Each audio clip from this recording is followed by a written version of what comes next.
नमस्कार दोस्तों, आज हम बात करेंगे पैरालिसिस की रिकवरी के लिए पेशेंट को जो एक्सरसाइज करवाना होता है वो एक बहुत ही इम्पॉर्टेंट रोल अदा करता है। क्योंकि दवाई के साथ साथ मेडिसिन से तो ब्रेन के सेल्स इम्प्रूव होते हैं, वो स्टिमुलेट होते हैं आयुर्वेदिक मेडिसिन से, लेकिन एक्सरसाइज उसके लिए बहुत ही महत्वपूर्ण एक पहलू है रिकवरी के लिए। क्योंकि जब पेशेंट को पैरालाइज होता है तो उसका एक हाथ और एक पैर काम नहीं करता, तो हमने देखना होता है कि क्या हम करें। क्योंकि मेडिसिन का जो रोल होता है वो तो होता ही है, लेकिन साथ में हम क्या करें कि जिससे रिकवरी तेज हो, फास्ट हो। आज हम बात करेंगे, ये मेरे पास पेशेंट है मुकेश। ये एक्चुअली रोगी नहीं है, ये मैं डमी के तौर पे इनको मैंने लेटाया है ताकि मैं आपको हेल्प कर सकूं, आपकी मदद कर सकूं, आपको बता सकूं कि आपने जो एक्सरसाइज है पेशेंट की वो कैसे करनी है। फिजियोथेरेपी का अपने आप में एक बहुत बड़ा रोल है, लेकिन अच्छा फिजियोथेरेपिस्ट जब एक्सरसाइज करवाता है तो वो पेशेंट से ज़्यादा एफर्ट्स करवाता है। वो खुद एक निर्देशक के तौर पे, एक मास्टर के तौर पर उसको बोलता है कि आप ऐसे ऐसे करें। जहाँ उसको ज़रूरत होती है वहाँ उसकी वो हेल्प करता है, लेकिन वो पेशेंट को ज़्यादा एफर्ट करने के लिए बोलता है।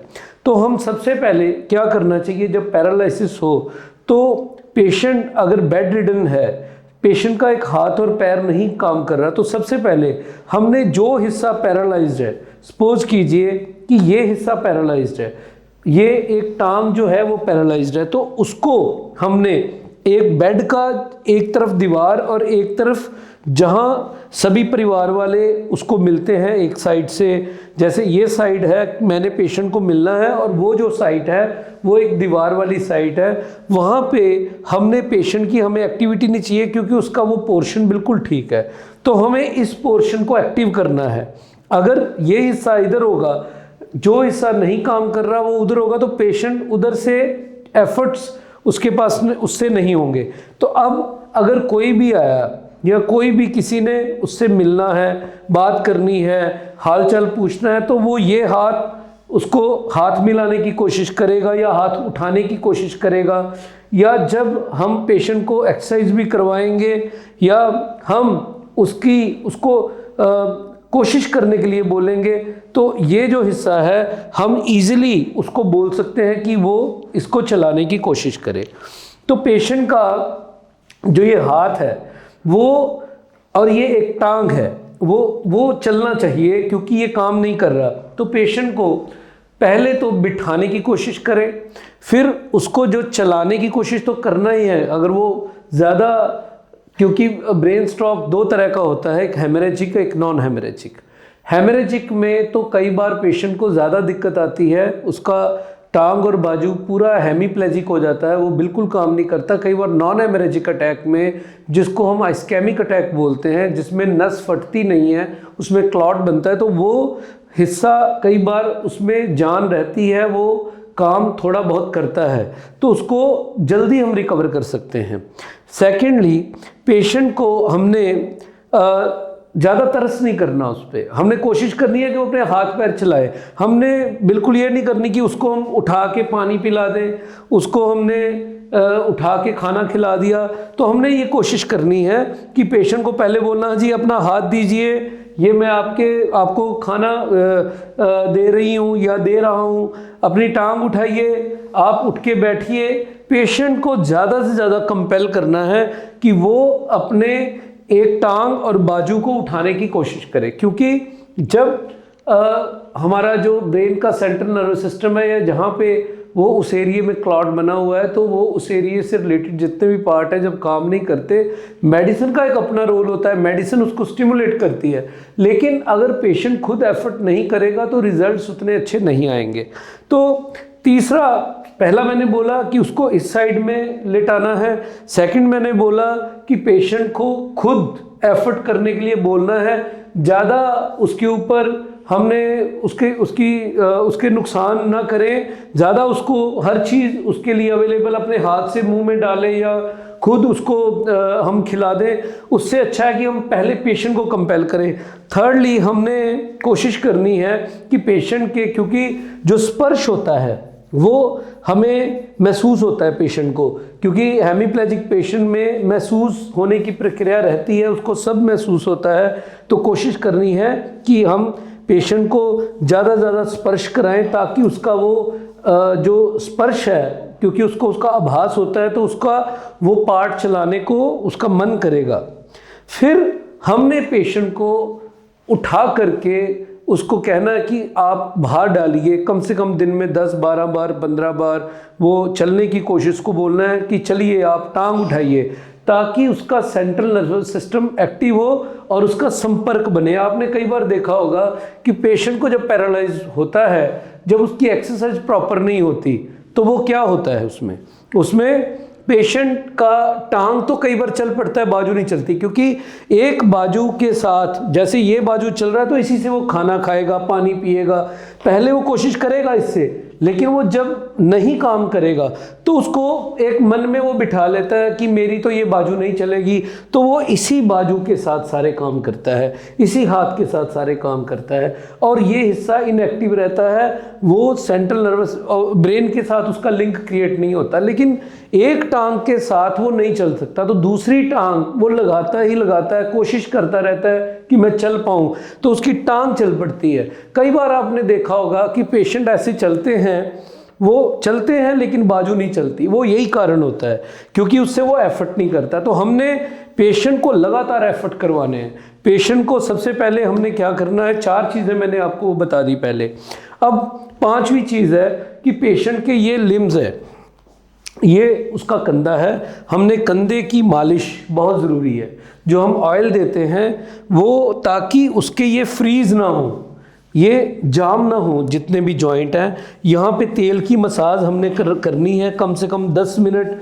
फिर ये हमने 10 मिनट यहाँ पे मसाज, जेंटल मसाज करनी है, उसको दबाना नहीं है। बहुत बड़ा मिथ है कि मालिश नहीं करनी चाहिए। मालिश का एक अपना रोल है, हमारे शास्त्रों में इसको बहुत अहम दर्जा दिया है हेमीप्लेजिक पेशेंट के लिए। तो हमने तेल को यहाँ पे अच्छी तरह से एब्जॉर्व करना है, यहाँ पे करना है, यहाँ पे करना है, उसके छोटे छोटे फिंगर्स पे एब्जॉर्व करना है अच्छी तरह से, और उसके बाद उसकी मूवमेंट करनी है हर पार्ट की। 10-10 मिनट लगा करके हमने हर पार्ट की 100 टाइम मूवमेंट करनी है, ऊपर नीचे, दाएं बाएं, ऐसे ही ये अंगूठा है हाथ का, इसकी भी मूवमेंट करनी है दाएं बाएं, फ्लेक्सिबिलिटी क्रिएट करने के लिए। फिर उसका रिस्ट जॉइंट है ये वाला, उसको मूवमेंट करना है ऐसे, दाएं बाएं, ऊपर नीचे, दाएं बाएं। फिर उसके बाद ये है, इसका मूवमेंट करना है हमने कम से कम 100 टाइम। फिर ये मैं उन पेशेंट्स के लिए, देखो हर कोई फिजियोथेरेपी नहीं करवा सकता, तो आप घर पे आसानी से कर सकते हैं। फिर ये ऊपर नीचे, दाएं बाएं, फिर इस पोजीशन में ऊपर नीचे, ये मूवमेंट, ये कोशिश करें कि 100 टाइम मूवमेंट करें। ऐसे ही हमारा पेशेंट को थोड़ा उधर करके, थोड़ा सा अब बस ये साइड दीजिए, उधर, हाँ। तो पेशेंट को ऐसे यहाँ पे मसाज अच्छी तरह से, फिर यहाँ पे अच्छी तरह से मसाज करनी है 10 मिनट 15 मिनट, तेल अंदर जाना चाहिए। और फिर यहाँ पैर के इसमें, ये जो एक्यूट पेशेंट होते हैं उनको हम लगातार ये करें 10-10 15-15 मिनट हम तीनों। फिर पूरी टांग में हम मालिश कर सकते हैं, पूरी बाजू पे भी मालिश कर सकते हैं। इसको भी हमने जैसे 100 टाइम, ठीक है, रुक रुक कर आप कर सकते हैं, आपने जल्दबाजी नहीं करनी इसमें कोई। ये आप कर सकते हैं 30-30 बार 3 सेट में कर सकते हैं। फिर ऐसे ये पैर का है मूवमेंट, फिर आपको दाएं बाएं, ऊपर, ऐसे ऊपर नीचे, ये मूवमेंट आप कर सकते हैं पूरी मालिश के साथ। इससे पेशेंट के जॉइंट स्टिफ नहीं होंगे और पेशेंट जो है वो लगातार उसके जो एक्सरसाइज होती रहेगी। फिर जब हम पेशेंट को कहेंगे कि आप चलो, आप इस हाथ से खाना खाओ, कोई ना कोई चीज़ उसको पकड़ाते रहिए, उसको कुछ ना कुछ आप कहते रहिए, ये करो, ये मेरे से पकड़ो, किसी ना किसी परिवार के सदस्य की एक्यूट स्टेज में आप ड्यूटी लगा दीजिए ताकि वो जल्दी से जल्दी रिकवर कर जाए। क्योंकि अगर ये ब्रेन से जब आपने अपना काम कर लिया मालिश का, एक्सरसाइज का, तो सारा दिन पेशेंट ने की काम होना चाहिए कि उसने कोशिश करनी है कि उसके अंग चले, उसने अपने दिमाग से उनको चलाने की कोशिश करनी है। हम चलाएंगे उतना फ़ायदा नहीं होगा। हमने फ्लेक्सिबिलिटी के लिए कर लिया जो करना था, लेकिन अब सारा दिन पेशेंट को बोलना है कि वो इसको चलाने का एफर्ट करे ताकि उसका ब्रेन के साथ लिंक बन जाए। जो अमूमन हम देखते हैं कि टांग चल रही है, बाजू नहीं चल रही होती, तो दोनों चीज़ें चलेंगी अगर हम ऐसा करेंगे तो ये एक बहुत। फिर पेशेंट का जो ये हिस्सा जो नहीं चल रहा, सपोज कीजिए ये वाला हिस्सा नहीं चल रहा, ये चल रहा है, तो पेशेंट क्या करता है कि अपना फेस उधर रखता है जो हिस्सा चल रहा होता है, जो हिस्सा नहीं चल रहा उधर फेस नहीं रखता। तो पेशेंट के हम जो कोई भी टॉवल लेके या कोई भी कपड़ा लेके हम उसको उसके जो फोल्ड करके उसको किसी भी तरह, या इधर तकिया रख सकते हैं, इधर धीरे धीरे फोल्ड करके हम उसको इस तरीके से उसका हम सेटिंग कर सकते हैं कि उसका जो गर्दन है वो सीधा रहे, एक तरफ ना रहे। इसी तरीके से अगर उसका ये बाजू काम नहीं कर रहा तो उसके नीचे भी हम, उसके कंधे के नीचे भी कुछ हल्का सा रख सकते हैं। उसका बाजू काम जो नहीं कर रहा है उसके नीचे भी हम सपोर्ट के तौर पर कोई तकिया, पिल्लो या टॉवल रख सकते हैं। फिर उसकी जो टांग है, उसका ये हिप है, उसके नीचे भी हम कुछ ऐसे रख सकते हैं ताकि वो इजी मूवमेंट कर पाए। इस तरीके से हमने पैरालिसिस के जो पेशेंट है उसका जो है हमने कोशिश करनी है कि वो जल्दी रिकवर कर जाए। हमने कोशिश करनी है कि 7-8 घंटे जितना भी उसका ब्रेन, मतलब उसका ब्रेन अपना शरीर चलाने की कोशिश करे, उसका वो चले या ना चले वो अलग बात है, वो धीरे धीरे लिंक क्रिएट होगा। मायूस उसको बोलना है कि मायूस ना तो खुद होना है ना पेशेंट को मायूस होने देना है। हमने उसको बोलना है कि लगातार आप प्रयास कीजिए, आपकी यही ड्यूटी है, अब आप और कोई काम नहीं कर रहे हो, अब आप अपने शरीर को चलाने का लगातार प्रयास करें। तो इस तरीके से जो पेशेंट है वो 100% रिकवर हो सकता है। क्योंकि पेशेंट में क्या होता है कि जब अटैक आता है उसके जो ब्रेन के सेल्स हैं वो पहले वीक होते हैं, फिर डैमेज होते हैं। तो हमने जो डैमेज होने की प्रक्रिया है उसको रोकना है, किसके ज़रिए? मेडिसिन के ज़रिए, ताकि जल्द से जल्द उसको मेडिसिन जाए। आयुर्वेदिक मेडिसिन जो ब्रेन के सेल्स हैं जिनको नुकसान हुआ है क्लॉट के बाद या हेमरेज के बाद, वो स्टिमुलेट होते हैं आयुर्वेदिक मेडिसिन से। और जैसे हम सपोज कीजिए हम एक्सरसाइज तो करते रहें लेकिन वो उसमें रिकवरी नहीं आती। कई बार हमारे पास पेशेंट आते हैं एक्सरसाइज तो बहुत की, फिजियोथेरेपी बहुत की, लाखों रुपए लगा दिए, लेकिन रिकवरी नहीं आई। कारण क्योंकि ब्रेन के सेल्स के ऊपर कोई काम नहीं हुआ, उसको ऐसी मेडिसिन ही नहीं मिल पाई कि वो काम, उसका जो ब्रेन है वो एक्टिव हो पाए, उसके सेल्स स्टिमुलेट हो पाए। क्योंकि जब खुराक नहीं उसको मिलेगी, आयुर्वेदा में हर ऑर्गन को स्टिमुलेट करने के अलग अलग औषधीय पौधे हैं और क्लासिकल योग है, मेडिसिन्स हैं, तो वो बहुत ज़्यादा रोल अदा करती हैं। अगर टाइमली हम उसको दे दें तो पेशेंट बहुत जल्दी रिकवर हो जाता है। लेकिन समय के साथ साथ क्योंकि थोड़ा बहुत सुधार अपने आप आता है, हम सोचते हैं कि पेशेंट को सुधार आ रहा है, वो इंग्लिश मेडिसिन से आ रहा है, वो रिकवर हो जाएगा, तब तक गोल्डन पीरियड निकल जाता है। गोल्डन पीरियड के ऊपर मेरा अलग से वीडियो आप देख सकते हैं। तो जब वो नुकसान हो जाता है उसकी पूर्ति, क्षतिपूर्ति थोड़ा लेट और कई बार नहीं होती। कारण कई बार पेशेंट 10-10, 15-15 साल पुराने हो जाते हैं और बहुत ज़्यादा दिक्कत आती है। फिर रिकवरी आती तो है लेकिन वो इतनी रिकवरी नहीं आती जितनी आना चाहिए ज़्यादा पुराने पेशेंट्स को। तो हमारी कोशिश है कि जल्द से जल्द ब्रेन का कम से कम नुकसान हो, हम मेडिसिन दें और वो रिकवर हो।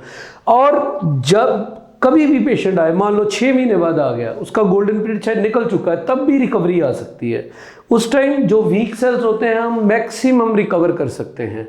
अगर हम 6 महीने बाद भी ये सोचते हैं कि अभी रिकवरी नहीं आएगी, तो जो रिकवरी आ सकती है उसके चांस भी नहीं रहते, क्योंकि जो वीक सेल्स हैं वो धीरे धीरे डैमेज हो जाते हैं। तो जो रिकवरी आ सकती है उससे भी हम हाथ धो बैठते हैं। तो हमने जब पता चले तभी ये काम शुरू कर देना है एक्सरसाइज का और मेडिसिन का। जितने सेल्स वीक हैं, जो डैमेज नहीं हुए, हमने उनको बचाने की कोशिश करनी है।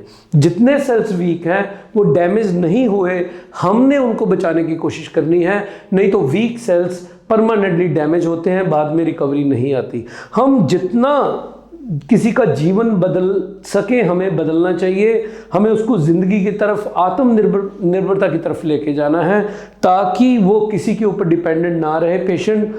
डॉक्टर दसन्स आयुर्वेदा का यही मोटिव है, क्योंकि हम पिछले 4 पीढ़ियों से, हम पिछले 63-64 सालों से पैरालिसिस का ट्रीटमेंट कर रहे हैं और लाखों पेशेंट की ज़िंदगी हमें बदलने का मौका मिला है। मैं चाहता हूँ कि दुनिया में कोई भी पैरालिसिस से, अगर किसी को हेमीप्लेजिया हो गया, ब्रेन अटैक हो गया, ब्रेन स्ट्रोक हो गया, तो उसको अपंगता की जो मुंह है वो ना देखना पड़े, उसको हम जिंदगी की तरफ ले जाएं, आत्मनिर्भरता की तरफ ले जाएं। और कोई भी पेशेंट ऐसा दुनिया में ना हो पैरालिसिस के बाद जो अपंग पाइज रहे।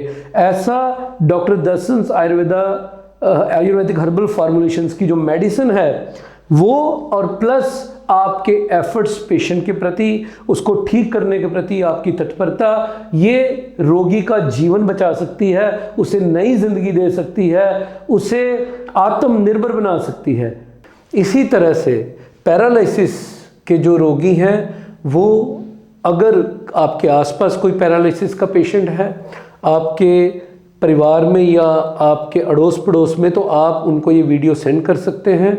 क्योंकि अगर आप किसी की ज़िंदगी को आत्मनिर्भर बनाने में योगदान देते हैं तो काफ़ी आपके लिए, आपकी ज़िंदगी के लिए ईश्वर की कृपा आपके ऊपर काफ़ी हो सकती है, क्योंकि आप उसमें उनकी ज़िंदगी को बदलने में एक अहम रोल अदा कर रहे हैं। इस वीडियो के माध्यम से आप उनको भेज करके, तो आप उनको भेज सकते हैं। अगर आपका कोई कमेंट है तो कमेंट बॉक्स में जाकर, अगर कोई आपका सवाल है तो कमेंट कर सकते हैं। हम उसका 24 घंटे के अंदर अंदर उत्तर देने की कोशिश करेंगे। धन्यवाद, नमस्कार।